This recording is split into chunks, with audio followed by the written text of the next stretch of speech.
નમસ્કાર, આપ જોઈ રહ્યા છો ઇન્ડિયા ન્યૂઝ ગુજરાત અને હું છું આપની સાથે કોમલ અગ્રવાલ। શરૂઆત કરી મહત્વના સમાચારોથી। રાજકોટની વાત કરીએ તો મહાનગરપાલિકા ખાતે આવેલા જન્મ મરણ દાખલા વિભાગમાં આજે CRS પોર્ટલ બંધ થઈ જતા અરજદારોમાં ભારે રોષ જોવા મળ્યો હતો। દાખલા મેળવવા માટે આવેલા સૌથી વધુ લોકોએ હોબાળો મચાવી તંત્ર સામે નારાજગી વ્યક્ત કરી હતી। અરજદારોનો આક્ષેપ છે કે તેઓ 100 થી 150 કિલોમીટર દૂરથી આવે છે, છતાં 3 થી 4 વખત ધક્કા ખાવા છતાં દાખલા મળી રહ્યા નથી।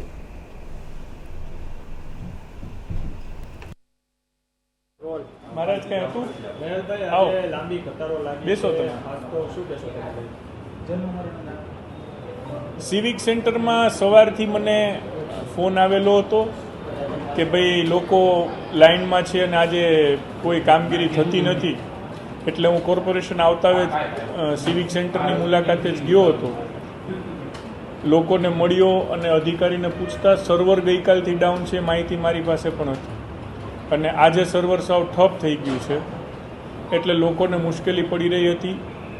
મેં પોતે ત્યાં અડધી કલાક બેસીને સંપૂર્ણ વ્યવસ્થા સમજીને એને સોલ્યુશન આપવાનો પ્રયત્ન કર્યો છે। ખાસ કરીને જે લોકો આવે છે ને આવતા 10 દિવસને ધ્યાનમાં રાખીને એને ટોકન આપી દેવાના થાય છે એવી સૂચના આપી છે। એમાં એમનો મોબાઈલ નંબર અને નામ આટલું લખવાનું કીધું છે। અલગ કાગળથી લોકોને પોતાને જ કીધું છે એમના હસ્તાક્ષરમાં જ લખે, જેથી કાંઈ સમયમાં ફેરફાર હોય તો તેમને જાણ કરી શકાય। અને વાસ્તવિકતા એ છે કે આજે કામગીરી ઠપ છે એને લીધે લોકોને હાલાકી ભોગવવી જ પડી છે। એના ઉપરથી શીખીને એ લોકોને હવે સામેથી અહીંયાથી જાણ કરીશું કે તમે ભાઈ આ દિવસે આવો। આજે પણ સવારે બોર્ડ લાગેલું જ હતું કે બંધ છે કામગીરી, પરંતુ લોકો આવી ગયા હતા અને એમને ધક્કો ન થાય એ માટેની વ્યવસ્થા સંપૂર્ણ થાય એ ગોઠવવાનો પ્રયત્ન કર્યો છે।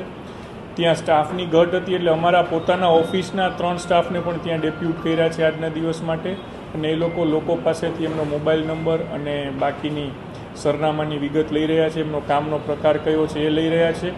એના આધારે એમને જાણ અહીંયાથી સામેથી કરવામાં આવશે કે હવે એમનો નંબર ક્યારે આવશે અને ટોકન ફાળવા છે, જેથી અમને ખ્યાલમાં રહે।